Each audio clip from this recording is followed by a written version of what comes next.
anthropology department, and Lowell and I have been really pleased to set up this anthropology lecture series. It's the third year now, and we think it's been very successful. And finally, after 3 years, we've talked Lowell into giving a talk. For those who don't know, Lowell is the chairman of the political science department.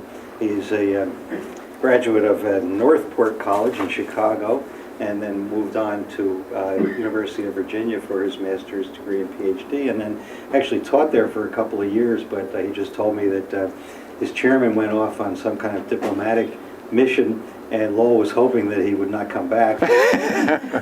But he came back, so Lowell had to go find another place. Luckily for us and for him, I think he settled here at Villanova. And he's been chairman off and on of the poli-sci department, and they trapped him again into doing that.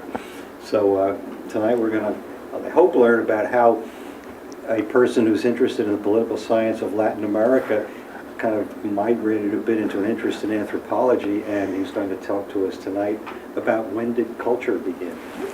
Okay. Thank you. Thank you for coming. It's nice to be here. And first of all, I have to also thank the Office of Mission Effectiveness. They've been supporting this for the last 3 years, and it's been great to have that support. Well, I think this stuff is interesting. Now, how does a poli-sci guy get to be interested in anthropology, much less this other stuff? Because you see, we've had, I think, a fabulous series. I've really enjoyed it. We started off with a physicist who team teaches with an astronomer, talking about when the universe, or how the universe began. Then we went to a chemist talking about how and when did life begin, and then trying to define what life is. Then we went to 2 biologists to talk about where animals came from and where we came from. How did we get here? So we've had basically all of the natural sciences over there on the left-hand side of the spectrum. Now we're going over to our side of the house, here in arts, in humanities, talking about culture and texts and religion and history and all of those usual types of humanities, which is where I've lived my life, basically. When I was in college, I took all those history and philosophy and theology and sociology and politics and those types of courses. By the time I was a senior, I realized I had to take the biology course. And I took it. And I was so surprised because I loved it. We dissected a cat. I thought, this is cool. Look at all this. It's not just mush inside of here. It's all these neat things, you know. But it was too late, right? Then I graduated and I was gone. And now, I did take 1 chemistry course in high school, so I'm pretty much of an expert on that. And that's unfortunately it, which is pretty sad for a guy who teaches political science. We're the one of the social science which emphasizes in the name of our discipline that we really are a science. And we tend, on our side of the house, it seems to me, frankly, not to have incorporated nearly as much of that. So the last few years, I mean, anthropology is the study of humans, right? Humanity, whatever it is. What's often, at least in their own minds, they like to think that they are the scientific study of humanity. And I think, as I've gotten to read a little bit about this has been fascinating for me to get a little bit of a taste of this, and to realize, my pitch here tonight is really simple, that we need to teach this in light of all of that. Because all of this has completely transformed our sense of time and where things come from. And how does all of this fit in with anthropology? And it seems to me that if there's anything that's common in the human experience, it's asking, where does all this stuff come from? We're going to be looking at Genesis next time. Oh yeah, I still think Genesis is a fascinating account because it's asking these questions. How do I get this into advance? It's asking all of the questions that we ask all the time. Where did we come from? Where did the sun and the moon come from? Where did plants come from? Where did humans come from? where did animals come from? That's what Genesis is asking, and it has a couple of accounts of answering those questions. Now, Mike asked me, how in the world did a guy who studies Latin American politics get an interest in this? Well, like everyone, of course, I grew up reading Genesis and hearing those accounts, and that stuff is great. Then I went down to Latin America, went to a conference, went to some Maya sites, got fascinated by the Maya. So I've been reading them for the last 10 years, reading the Popol Vuh. And that's the Maya account of where all of this comes from. And they have their marvelous account of where the sun and the moon and plants and animals and humans come from. And it asks, what are we made of? And the Genesis account says, well, we're made of clay or the dust, and the Maya say we're made out of corn, and then Barry Solinsky came along and said we're made out of carbon. Now, we ask those questions. Every 4 or 5-year-old asks their mom, where did I come from? Right? And then parents squirm a little bit, and they give an uncomfortable answer that's coded language about sex or something, right? And then but it's one of the questions we always ask, isn't it? And in fact, it's almost like we are the creatures who wonder where we came from. So it seems to me that the fabulous epic story that we've been hearing over the last few months from the physicists and chemists and biologists is in the genre of Homer and the others, except even more fabulous than the most imaginative texts that we've had written so far. The scientists turn out to have a more vivid imagination than the writers of the novels. Anyone who reads just a tad of astronomy with all of their black holes and wormholes and all of this sort of thing, your mind just spins at the drama that they're writing about. And the expanse of time that they write about. They have completely transformed our sense of time, which I think is what my pitch is, I think is where culture came from. It has transformed what it should mean for us to study culture. So we've asked all of these questions, and it seems as though they are human questions. Whether it's 3,500 years ago in the Middle East, or 2,500 years ago in Mesoamerica, or in all other kinds of places and times, or now, we've had people seriously struggling trying to answer those questions, which then comes around to answering the question of who am I? Who are we? If I can answer these other questions, it comes back to saying, what do I think I am, and where do I think I'm going? So I think they're profound questions. It seems to me that it's very appropriate for a series on anthropology and for someone who teaches political science. In fact, people who have done political science for a long time have been very interested in the natural sciences. But we all know Benjamin Franklin enjoyed that sort of stuff, right? But all kinds of people in the 18th, 17th, and 18th century were fascinated with representations of how the universe worked. And of course, in that period, they had a very mechanistic view of how the universe worked, and their models were filled with gears and springs and all these pulleys and so on. And if you go down to the University of Pennsylvania in their library, you take a left as soon as you go in the front door, they've got a marvelous set of models of these mechanical representations of the way the universe works. And politicians, people who wrote our Constitution, were fascinated with that kind of stuff. So I don't think that I'm actually doing anything terribly new as a political scientist expressing an interest in Phil Maroney's topic of how physics and how astronomy works. We've done it, in fact, for a long time. In fact, one of the famous writers of the 19th century, in commenting on our Constitution, said that it was as if we had invented a machine that would go of itself. And that was the idea, that this Constitution that they wrote, put together as it was expressed in the Federalist Papers, the famous papers written by Alexander Hamilton and John Jay and so on, in which they talked about governments and the branches of government had a biological notion, also a mechanistic notion. They talked about them as gears or as wheels that were interlocking. They talked about balances, right? Checks and balances. They talked about the springs of government, what would give energy to the government. They talked about how to set up politics in the terms that they understood the universe to be working. They said the political system will work, political science will work, if it's based on the principles of natural science. And the Constitution was developed in the 18th century with an 18th century understanding of the types of topics that Dr. Maroney was talking about. We have a little different view of how these things work now, but this is my interests, I don't think, are terribly new. It is common in our department to study a couple of things. One is U.S. politics, and we start by asking, when did America begin? What's the beginning of American politics?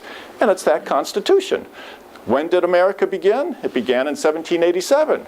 Why? Because that's when we wrote our Constitution. Where did it begin? It began here in Philadelphia, or down there in downtown Philadelphia. That's where America began, and then we carry the story forward. But we start there. Or we begin, we're going to be electing, what is it, the 44th president now? Is that where we are? I think. I think W is the 43rd, right? And who's number one? The father of our country, George Washington, the first, the beginning, the guy who starts the dynastic succession of presidents. We ask, where's the beginning? And this seems to matter. America is one nation. So we ask, when did the nation-state system begin?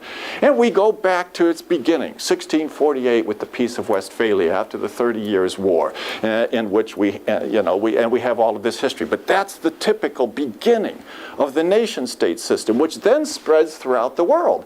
So now we have all kinds of nations as members of the United Nations, and they span the entire world. So we go back to the beginning, and then we trace it forward. So there's nothing new. We ask, where do things come from? Whether it's American politics or international politics, and that's what we do routinely in political science. But before nations, there are other types of things. There's empires and monarchs and laws. Before that, there's chiefs and shamans. There's emerging stratification of power, different types of decision makers. And we ask where each one of these styles of politics come from, which is one of the things that the anthropologists do. How did we go from kinship to bands to multi-clan units, which is actually, I find, to be one of the fascinating questions. This is a very sophisticated thing, and I have no idea. Oh, there it is. Oh, that's very cool. Okay, that's okay. All right. So our topic here isn't when America began and when the nation states began. Our question is, when does political culture, or maybe more broadly, when does culture begin? And how does this relate to the types of things that we've been talking about in this series so far? Well, I asked Barry Selinsky when he talked, to try to define what is life. And he struggled with that. It's not so easy to define what is life. The Catholic tradition is pro-life. What are you in favor of when you're pro-life? Because what does it mean, right? And it's not so easy. Do you have to have membranes? Do you have to have metabolism? Do you have to have genetic reproduction? I mean, what's necessary before you start to have life? But in any case, and for us here, if we're going to talk about when does culture begin, it would be nice to know what culture is. And like most things, it sort of seems to dissolve once you start looking at it. The ideas have that nasty habit of doing this. But whatever it means, culture seems to have the same word. What is the beginning of the word culture? It always seems to go back to the ancient Romans, right, or the ancient Greeks. That's where everybody starts. So we might as well do that. It has a Latin root. So the ancient Romans have it, and culture has the same root as cultivation. To be a cultivated person, to be an educated person is to be a cultivated person. It takes time and effort to cultivate and care for and develop and help grow. So, which is actually very much linked to the term worship. Worship comes from worth, which means from the farm, and ship is the quality or state or condition. And so worship means having the state or the condition of being from the farm, where you do cultivation, where you become cultured, because that's where you grow. I guess the biologists have cultures too, but that's the intentional growing of things, and it takes care. They don't create it, but they manipulate naturally occurring substances and cultivate them so that they grow. And so we have that idea of cultivation. So a cultivated person goes to the theater or to the museums or to the, that sort of thing. And that's kind of high culture. So if you leave New York, you're terribly depressed because you can't find any culture anywhere, right? There's not a decent museum in sight. And there is no culture outside of the big cities, urban culture. But the term culture originally is not an urban term, it's a rural term, which of course the Marxists never liked because they always talked about the idiocy of rural life under Lenin. But traditionally, it was the idea of a kind of a genteel, cultured, rural person is what it seems to mean. Now, the anthropologists talk about it in somewhat different ways. One definition, and you can kind of pick your definitions, but this one is not bad, I guess. Sum total of ways of living built up, cultivated by, perhaps, a group of human beings and transmitted from one generation to the next. Barry Selinsky was saying you don't have life until whatever this living thing is able to transmit itself, perhaps in a mutable form, to the next generation. It has to be cultivated. This is a long process to get to that point. All right, so we have a group of humans, whoever they are, trying to cultivate a way of being, which is maybe consciously chosen, deliberately chosen. And all right, so that's as good as I can do on what culture is. We can talk about what it is, because that's probably not a very satisfactory thing. But what are the components of culture? What are its parts? What are we going to look at? Well, there's all kinds of things. There's texts. That's the type of thing that we do on this side of the College of Arts and Sciences most of the time. We study texts, written texts, all kinds of texts. But there's gestural communication. There's this stuff that I'm doing, right? Or there's the way that I stand, or the way that you sit, or the way my students sit. That tells us a lot, doesn't it? Right? There's spoken language. It's not just written texts. It's blah, blah, blah, blah, blah. I'm a member of the chattering class, and I've done that for now 20-some years, right? So, it's very ephemeral. I mean, what's nice about the written text is the word stays there for at least a while, or 100 years or two, until it disintegrates. The spoken language is important, but it tends to evaporate pretty quickly. We've got symbolic thought, right? The ability to come up with general ideas, the ability to create alternatives for ourselves. We've got the arts, etching and sculpture and painting, adornment, clothes, jewelry, the purposeful transformation of nature, tools, weapons, burials, religion. What of that or something else is culture? If we're going to ask, when does culture begin? What are you going to look at? What is it? So you have to define it before you can figure out where it's begin. And then how does this help us understand who we are and so on? Okay. All right. Now, for a long time, for the last few thousand years, actually, which is a pretty long time, it seems as though many cultures, many groups of human beings who have developed ways of being, have thought that the beginning of culture and the beginning of the cosmos was more or less simultaneous. It's been in our own tradition, and it's been that way in other traditions. So I've been fascinated by the Maya for the last number of years. Here's one example, Stela C at Quirigua, which was a stela which was erected in the 8th century of our calendar. And they, on this stela, they depict this date. This means in the month of Kumku, or in the Hab of Kumku, you have the 13th Baktun, the 0 Katun, the 0 Tun, the 0 Hab, and the 0 Keen. That's a date of 130000. That is, if you compare it to our calendar, is August 13th of 3114 BC. The reason that date is so interesting, which is also the day is 4 Ahau and the month is 8 Kumku. They begin this stela with a very long date, and actually the dates go on, and they'll give you the lunar date and all other kinds of dates, but they're very concerned with this date, and it's a date that keeps being repeated. The dates were the first thing that got translated. And I think one of the really exciting stories of the last century or so has been the decipherment of this stuff, because they went from dates to being able to read what they were saying about these dates. And they've gradually realized that what they were saying about this date and why that was so important is because that's when the world was created. It was actually the fourth creation, but that's the most recent creation. That's when the whole kit and caboodle got put together.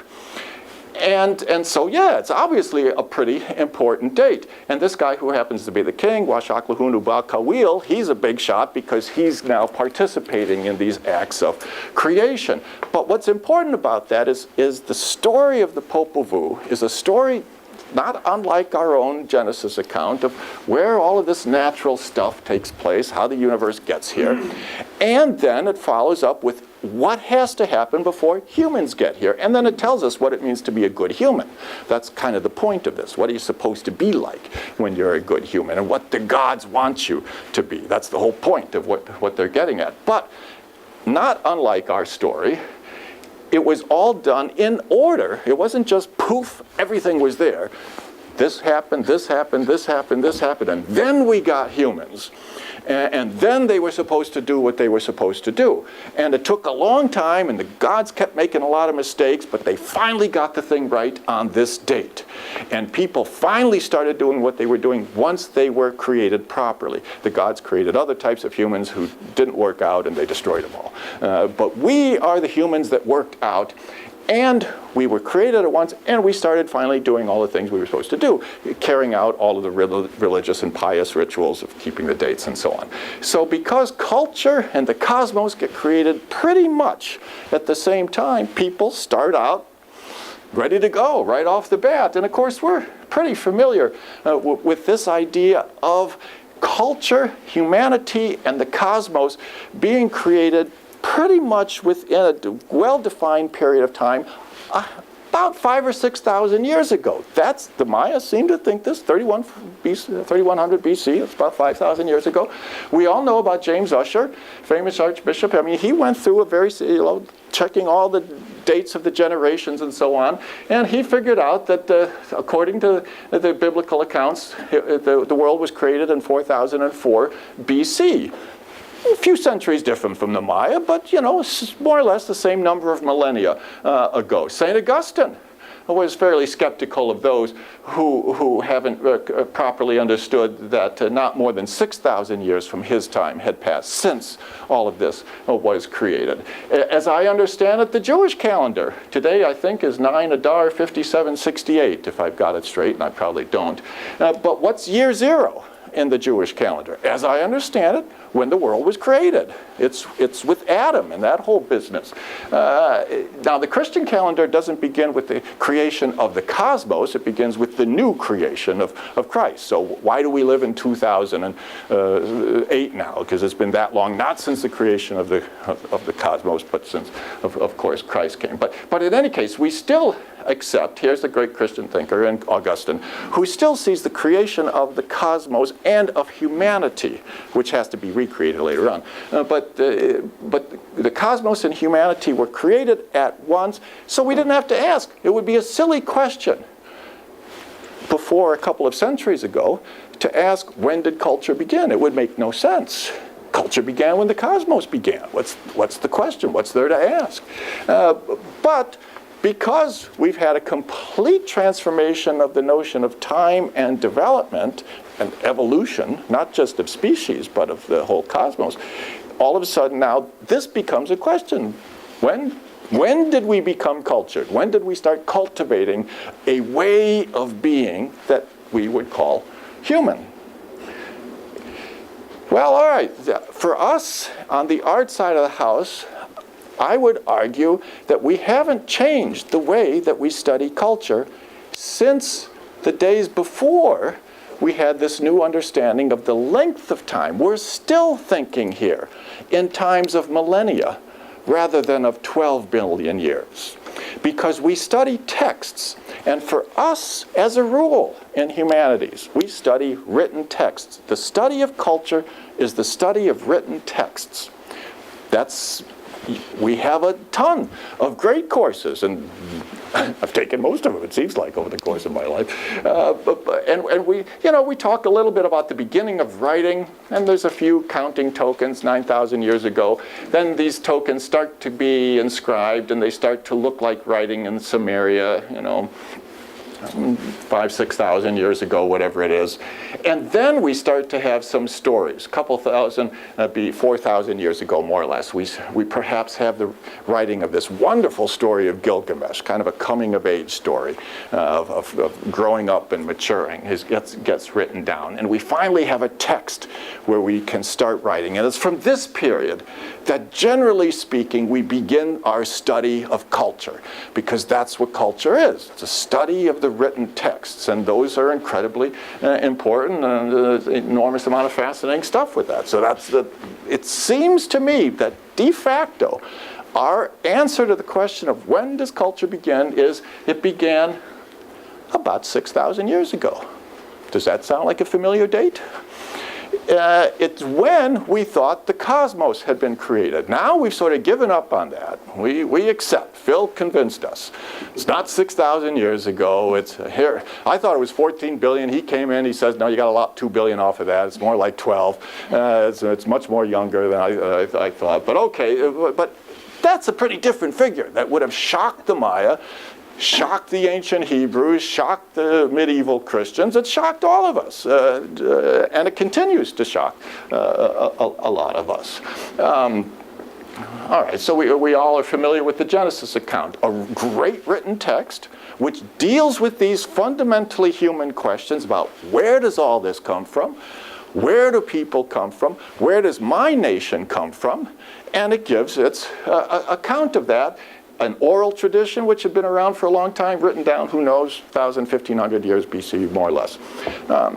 All right, so we've got that. Then, of course, we got a theology department to deal with those texts. We've got a philosophy department to deal with the text. Perhaps they go back to the pre-Socratics, those who came before Socrates.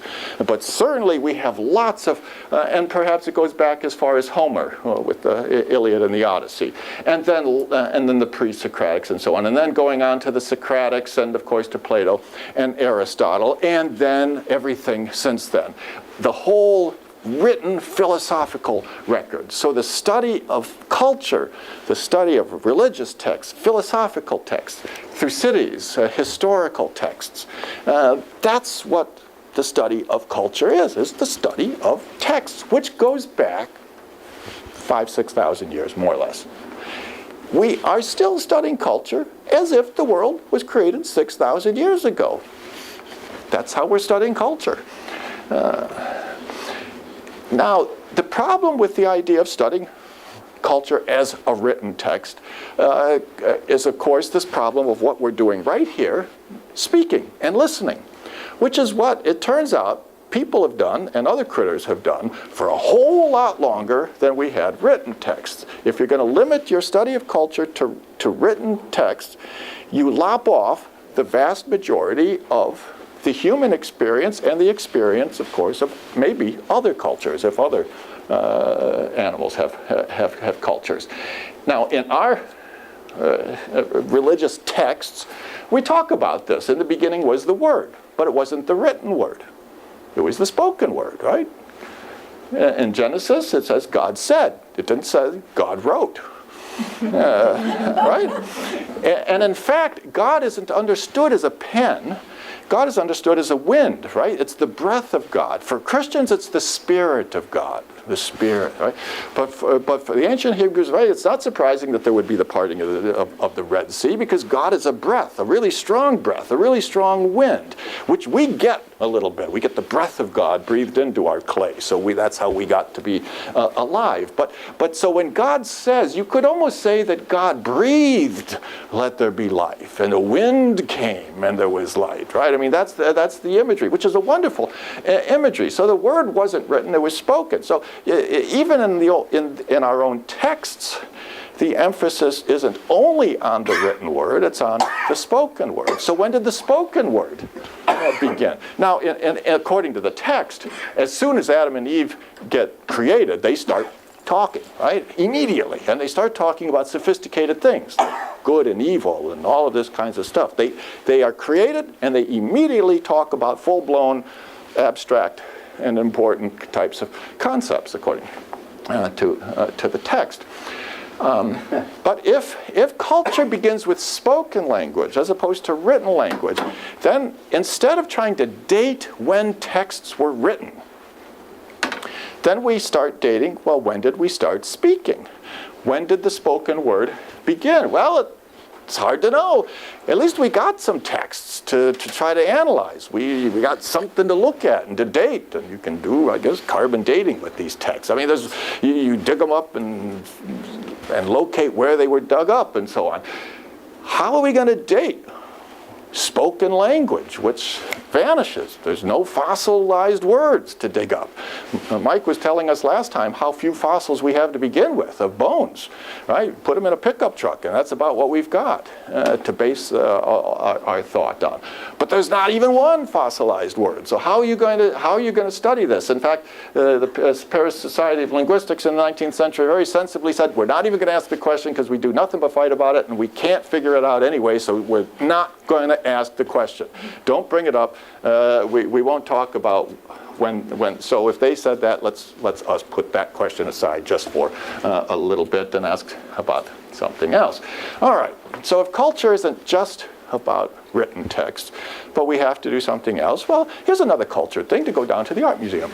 That's what cultured people do. They look at art and they talk about artistic things. So does culture begin with art? And that's a possibility. Now, this is a very appropriate artistic picture for Valentine's Day. This fellow has Valentine's on his mind, it seems to me. And because I'm such a sophisticated and cultivated person myself, I can tell you that this modern art is really about Valentine's Day as well. So I can just sense that. So does culture begin with art rather than with the written word? And then, when does art begin? And when do we become artists? And what difference does it make if we're artists or not? We've got lots of ancient art, just like we have lots of ancient texts, and we're all familiar with these things: ancient Egyptian, ancient Chinese, ancient Greek, medieval Arabic art. But all right, so there's a lot of great art out there, and this helps define what the human way of doing things is. But obviously we've been discovering over the last century or so, at the beginning of the 20th century, we discovered these caves. And that has transformed our idea of when did we start becoming artists. This isn't the only cave, but this is one from 30,000 years ago. And anyone who sits there and looks at these pictures, and we had Alan Mann, because Mike invited him down from Princeton about a year ago, who I thought just gave a marvelous presentation on cave art, right? If you look at these paintings, you can't have the idea of the cavemen as these, although I love the Geico hats. I think they are absolutely wonderful. I think those guys are great. Although they're sort of postmodern and a little edgy, you know, so they're kind of fun. But these aren't ruffians, right? I mean, these are people who have a real sense of color and of line and of movement. And can you not be just struck by that hand, right? This message from 30,000 years ago. What was this fellow trying to say? What was the cultural message of this? First of all, what was he doing down in that cave? This is not easy to get down to that cave. It's not a surprise it wasn't discovered for centuries and centuries of human occupation of Europe, right? That it was finally stumbled across, because it's the dickens to get down in there, right? I mean, and they didn't have cool little things like this, right? So they had to go down, way snaking down underground with some lights, down into this rock tomb or womb or whatever it is. And then they started painting. Why would they take the effort to do this? This is a lot of time, a lot of energy, a lot of creativity. They have to go to a lot of effort to go down there and paint these great pictures. Why do it? Clearly they're intelligent beings, and so they've got some reasons for it. What is the culture of the cave? And it's really, I find this just a fascinating question, and it's impossible not to speculate about this thing. But whatever it is, we know that they're down there in these dark rock rooms with some sort of a light, some kind of a torch, and they're painting. Anybody watch the Super Bowl a week ago with, who's the guy that sang, what's his name? Who's the guy who sang at the Super Bowl? Tom Petty. Tom Petty was there. And one of his songs, right, like the standard thing every rock group has to do, you're in a big stadium in this big bowl, and you turn off all the lights, so you're enclosed in this darkness, and then everybody lights a candle. And that's what Tom Petty did. It's standard, right? Every rock concert you go to, that's what you do. How come? Why do we find that so appealing? Why do we have rock caves that we've built now up on top of the ground called churches, which are sort of dark and surrounded by rock, and then you go in there and you have some candles lit, and there's some great art all around you. Why do we find that so moving? Why is that the place to do worship, to be of the earth, in a state of condition of being from the earth?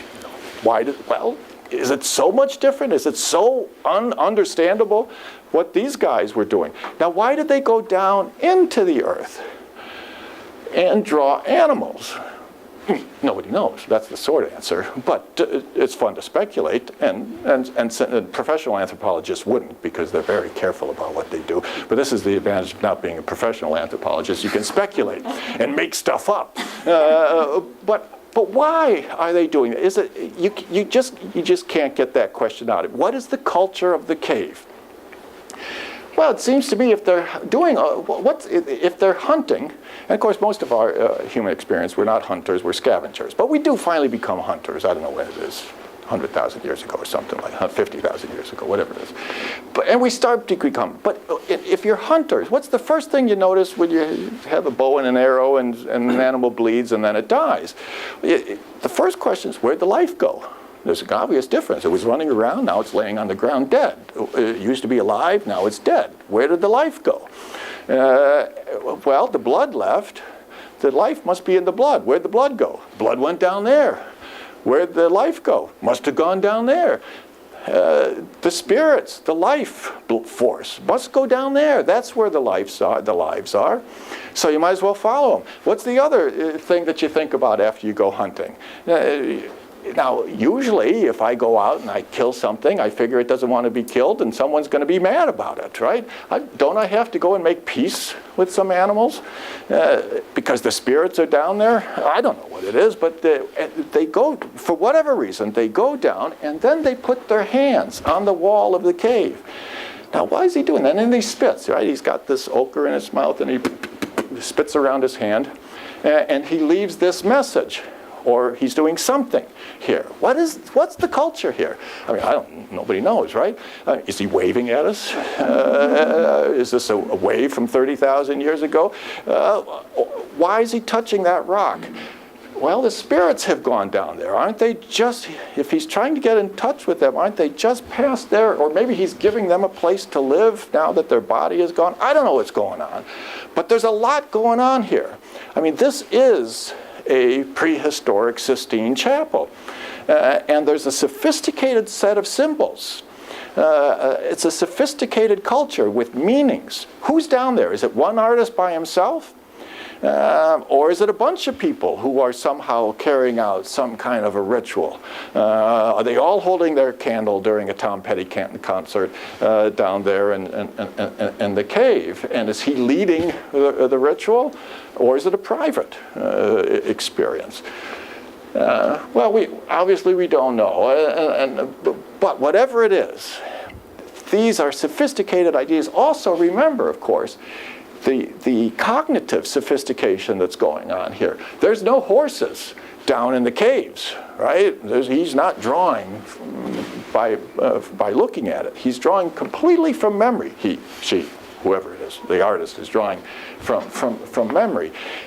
they are, and so the cognitive development here, these are people, obviously, if you put them in jeans and a t-shirt, you can put them on the subway and they pretty quickly start acting like us. These are people we can understand a little bit.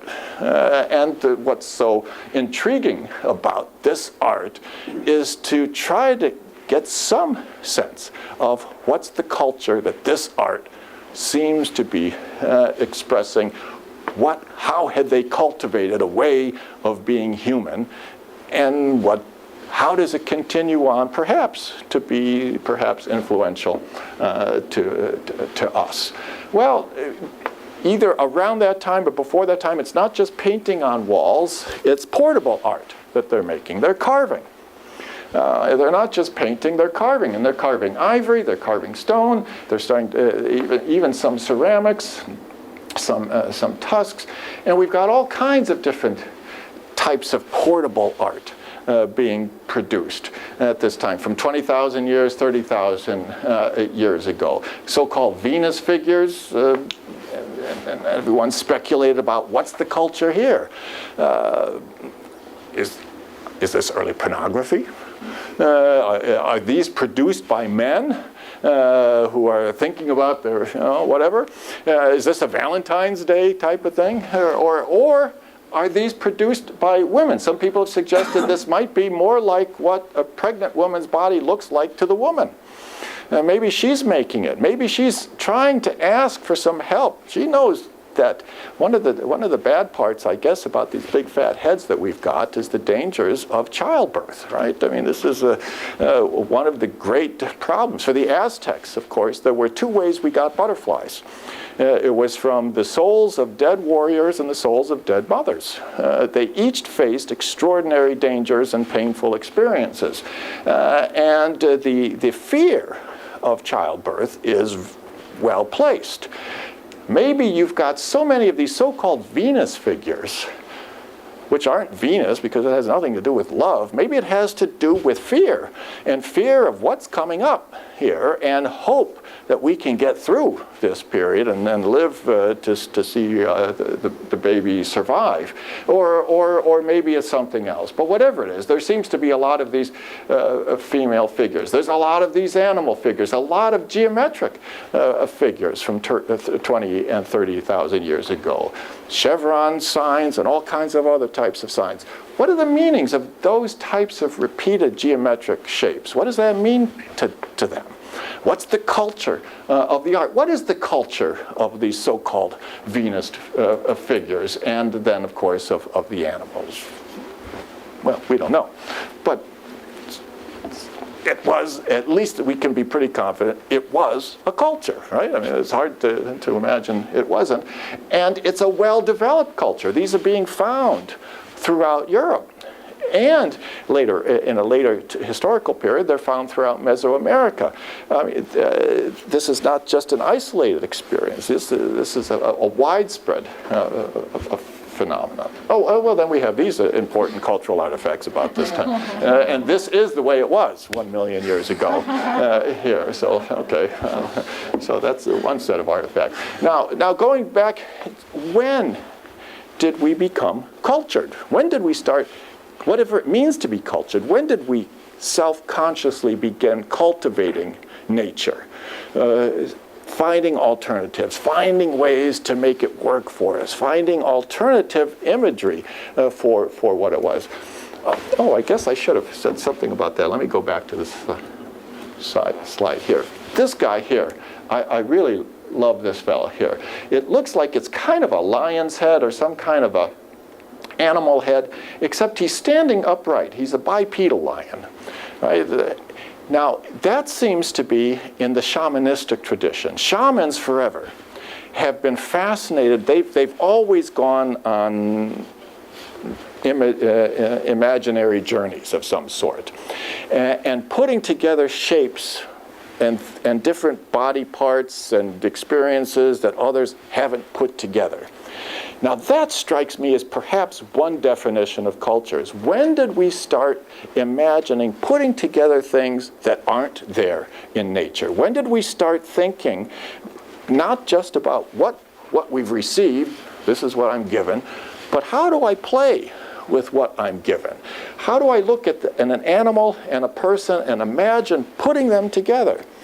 That act of putting together, which is not in nature, what is not out there in reality, and they understood the difference between what they saw and what they were imagining. They were fascinated by that. When can I start imagining an alternative existence? How can I think about, this is what I've got. How can I improve it? How can I make it different? How can I make it to be what I want it to be? How can I have a purpose that I want to create for myself? This strikes me as a huge advance, maybe not that one piece, but that notion of putting together what doesn't come to us, but imagining alternatives, and then consciously trying to enhance ways of imagining alternatives, which is why one reason why shamans have always been so fascinated by hallucinogens, or repetition, music. Repetitive music is very important in a shamanist tradition, or self-flagellation, or sleep deprivation. If you can create some pain for yourself, and you're really tired, and you're really hungry, and you've maybe learned what frog secretions or what mushrooms you can take in different ways, you start putting together lots of neat things. And then others hear you talking about that, or seeing the artistic representations of those things that you've put together, and they realize you've got some different insights. You're a guy who's worth following because you've got an alternative, and you're saying, this is how your life is, but you know what? It could be like this if you imagined it like that. That's an incredibly important power that the people start to be able to give representation to and things like that. But when does it begin? When does this begin, this ability to start imagining alternatives to what nature has given us? And that's been and where did it begin? Now, you've had a little bit of regional pride in this, all that. Those caves I was just talking about were caves in France and in Spain, European caves. Did culture begin in Europe 30,000 years ago, right? There's kind of a little bit of regional pride in this kind of stuff. And it's a little hard to argue. I didn't get pictures of that. You could look at Australian caves or rock art from about the same period of time, and that's pretty well developed too. But here just a few years ago, I think it was 1992 or 2002, I can't remember which, but this cave in Blombos, South Africa was discovered, and it has this little rectangular piece of stone, which you've seen these repetitive geometric markings. That might be one of the first pieces of, is that art? I don't know how to define art, actually, to tell you the truth, but this is not just functional, right? This is somebody who drew this or etched it in because, I don't know why because, but it's not for function, it's for appearance, it's for meaning, it's for some sort of a symbol. I mean, we take our geometric symbols very seriously, stars and crosses and crescents and all kinds of symbols. Why shouldn't they take symbols very seriously? What does that symbol mean to whoever drew it? Or were they just doodling? No, it wasn't doodle, it was too intentional. But what does it mean? What's the culture of that? I don't know. But in the same cave, there are these shells. And they all have a little hole which is drilled in them. Seems as though these were on a necklace. Somebody very intentionally was adorning themselves. They had an idea. This is how I look, but I could look like this. If I change nature, put it on myself. Shells don't come like that. I have to make necklaces. Did I make it for myself? Did I give it to somebody as a Valentine's Day gift? I don't know, but it seems as though this was worn as a necklace. Now, what's the culture of the necklace, right? What are the ideas that exhibits? I don't know. But where are these people living? This is on the coast. It seems as though a lot of peoples here are beachcombers. That's a pretty good place to get food. You walk around the beach, you can get a lot of good stuff to eat. That's a pretty common way to live. It's a lot harder to live in the interior of some place. Just walk along the oceans or walk along the river banks, and you can get a lot of fairly decent stuff to eat. So it's not surprising. So then Do the sea creatures, that's where you are what you eat, and you live because of what you eat. Are they the sources of life? Are you not just putting on this because it's pretty? Although pretty is not bad.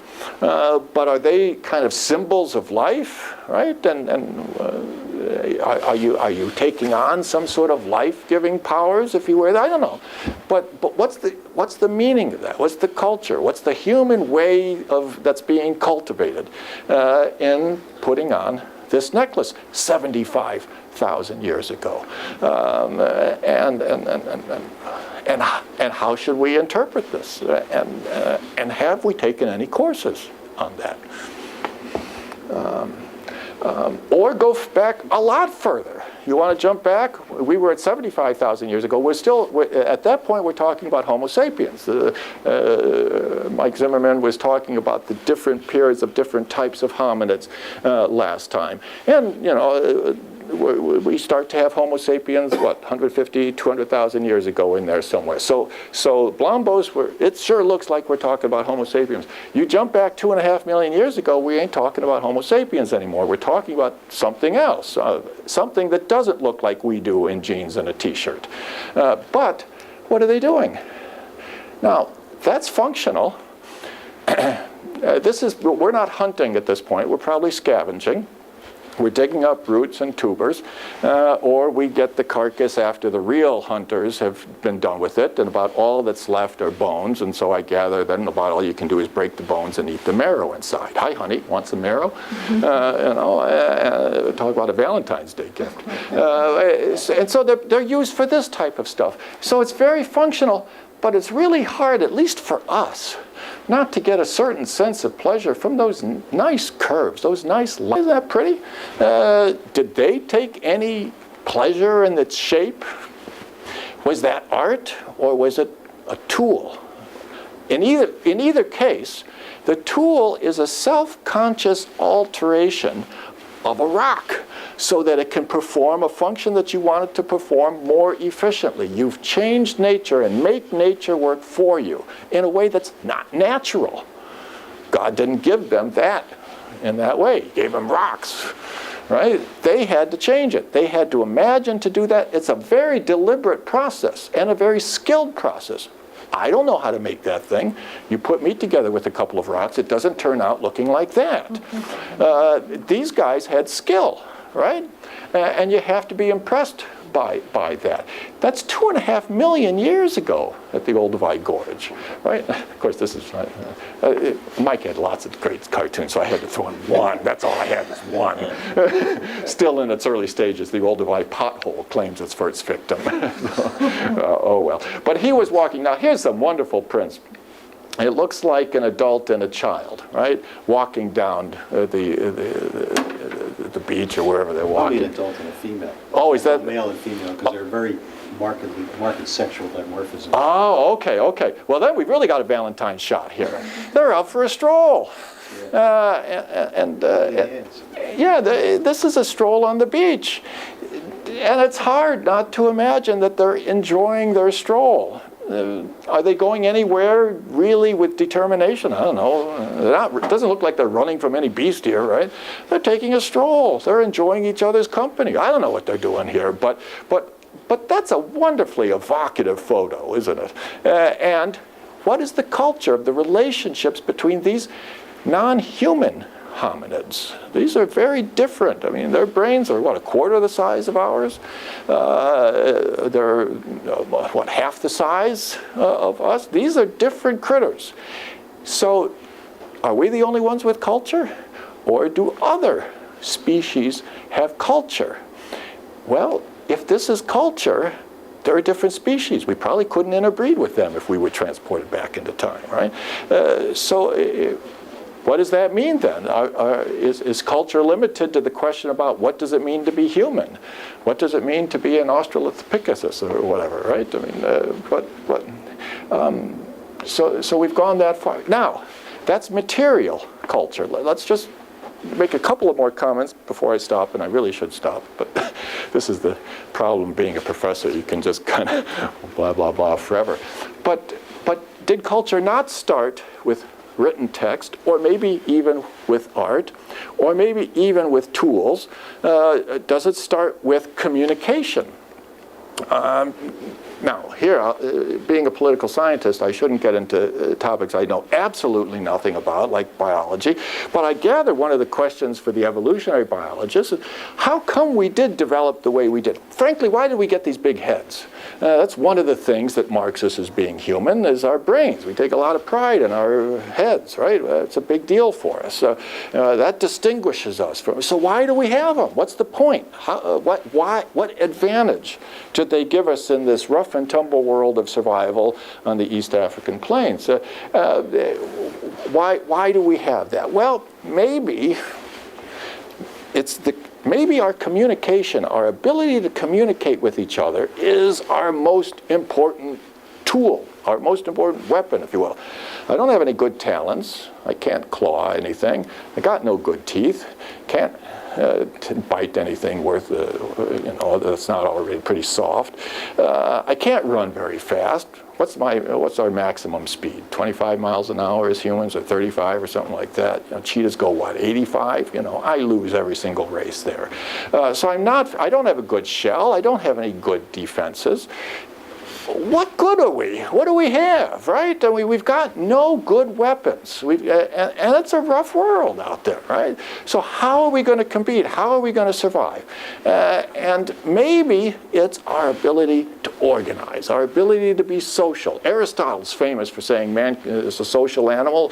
Well, what a great discovery. People discovered this for the last some millions of years, that we are intensely social.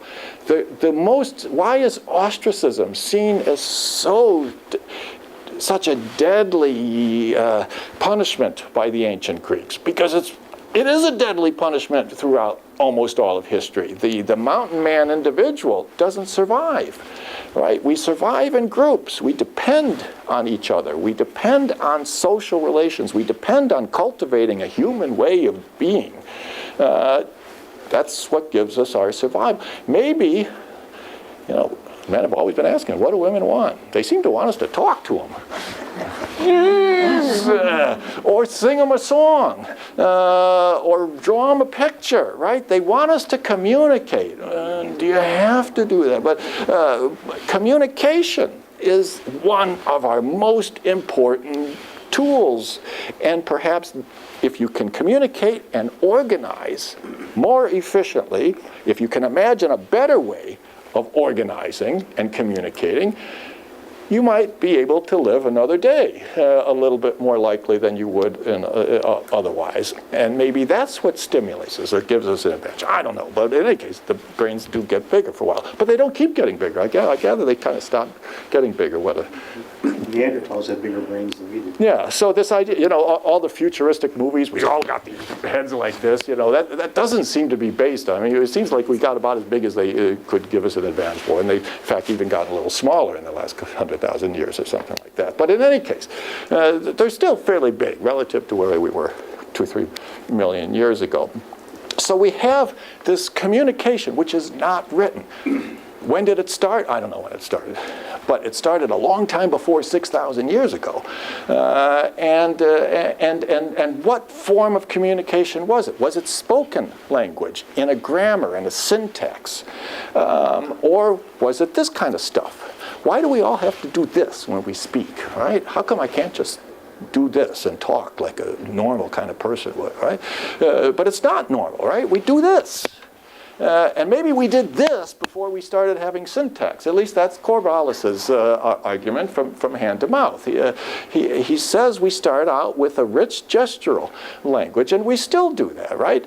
I mean, if you were standing in the doorway looking at what we were doing here, and I did what we did at the beginning, and I pointed out the window, and I said, look at the moon. Now, what would you do? Now, it could be sensible that you would look out the window and look at the moon. That would be a sensible thing to do. But you might also, if you were standing in the door, look at my finger and say, oh, that's interesting that he's doing that. Or you might look at you looking at my finger and then following my gaze and my finger out the window. And you might be looking at the interaction that we have and saying, oh, that's interesting how they are interacting with each other. And I wonder why they do those particular things to interact in that way. And so instead of looking at the moon, you're looking at us. Instead of looking at astronomy, you're looking at anthropology. And you're just doing the same things in a way, but you're observing it in a rather different ways. But in any case, one thing you would be saying is that they're communicating by making gestures, by doing things, right? They're adding emphasis to their words using their hands, or whatever it is. But anyway, he makes a very big deal on that the origins of language, the origins of communication, it might be more from gesture. And that because when did what develop, in what order, right? I mean, one of the things, again, that interests me about the Genesis or the Popol Vuh account are that things are created in order. And the question is, what order are they created in? We all know there's two creation stories in Genesis. They disagreed. Did the plants and the animals and the humans get created first, or was it in a different order? And whoever put the stories together said, I don't know. We'll put them both in and figure it out later. And I sort of like that approach. Whoever edited the first couple books of Genesis, I think, did a great job. He said, order it came in. Biologists, I understand, have been trying to figure out the same thing. When did we get the opposable thumb? Did we start having this sort of marvelous hand before we had the wherewithal to speak? When did the brain develop relative to jaws and brows and so on? And they've been arguing about this for the last couple of centuries. What order did what come? And people have gotten very excited about these. And we've had forgeries that try to take their positions on those questions. But it matters to us what order things come in. So were we able to communicate with hands, frankly, before we were able to have spoken language? When did we get the cognitive abilities to have sounds organized in grammar? And how should we study this? We have a wonderful modern language department. And they study languages that are a few centuries old, those are the modern languages, or they study ancient languages, languages that are a few millennia year old. Frankly, where are the courses that study when did we begin to speak? When did we begin to have a grammar? Was it a quick change, like Chomsky seems to say? Or here we cultivate? Or when did this become possible? And was it gesture? Was it sounds? Or what was it? And are we the only ones who have a language? When did it start? If it didn't start 50,000 years ago, if those guys making rocks or stone tools were able to communicate to their sons and daughters how to make stone tools and transferring their culture to the next generation, well then non-humans, non-Homo sapiens anyway, were communicating and were evolving in that sense. And then that establishes that non-Homo sapiens can be cultured. What does it mean that some kinds of monkeys have one call that means eagles? If you call it, everybody looks up, and another call that means snake, everybody looks down. Well, it matters, right, to you if you're a monkey to know which way the danger is coming from. Is it coming from up there? Is it coming from down here? Different sounds have different symbolic meanings. The sound isn't the eagle. The sound represents the eagle. Everybody knows the difference between that, and they certainly do. They're communicating with each other. We're familiar with this sort of thing. We all know about birds. All kinds of animals communicate with each other. Now, having said that, they don't seem to be using very much syntax or grammar. There are some differences, some rather important differences, and that matters in the type of ability they have to imagine alternative existences for themselves. All right. Well, I better stop here because I've tested your patience too long. But once remember one of the here's where we are in this evolutionary scheme of things. We just start here. And right here is where we start building shelters. And I can't even be steady enough to show when we started writing texts. You know, it's the top little line there. So if you're going to say that culture is the written definition of history, for example. History is not just the study of the past, it's the written, textual, documentary study or sources of what the past is. So you're limiting your study of culture to right there. And you've ignored all of this, all of this, all of this, all of this, all of this, down to here. I'm sorry, I couldn't get it all in one thing. It actually, it starts here and then it goes up here. But in not studying that and not taking seriously the new understandings of time, which the natural scientists have given us, we've cut ourselves off from understanding what it means to be human, it seems to me. We haven't gotten the full scope. So it just seems to me very, very sensible that we ought to incorporate or to maybe to imagine an alternative organization of our own way of studying culture. We, in our English department, we study great literature and great epic stories, and we usually start with Homer, 900 BC. Big whoop, right? How about an epic story that starts 12 billion years ago? Now there's an epic story, one that the Maya couldn't have imagined, one that the writers of Genesis couldn't imagine, one that James Ussher couldn't imagine. This is an incredible accomplishment of not just a pie-in-the-sky imagination, but being able to document in different ways of reading things other than texts. The biologists read bones and blood, and the chemists are somehow able to read atoms. I was stunned. I just read this famous new biography of Einstein. I understand when he began his career, there was great debate about were there atoms, right? This is a century ago. Now we take this for granted. But how are you going to figure out there's an atom? The ability, the story, the epic story of figuring this out, to me is a story which is absolutely stunning and really exciting and has transformed not just how we understand nature, but has given us the chance of imagining a different way of studying culture and answering the question of what does it mean to be human. I've kept you for over an hour. This is really the downside of being a professor. Once given the podium, they'll never get rid of it. You've been very patient, very polite, and now finally I will release you from your obligation. So thanks very much.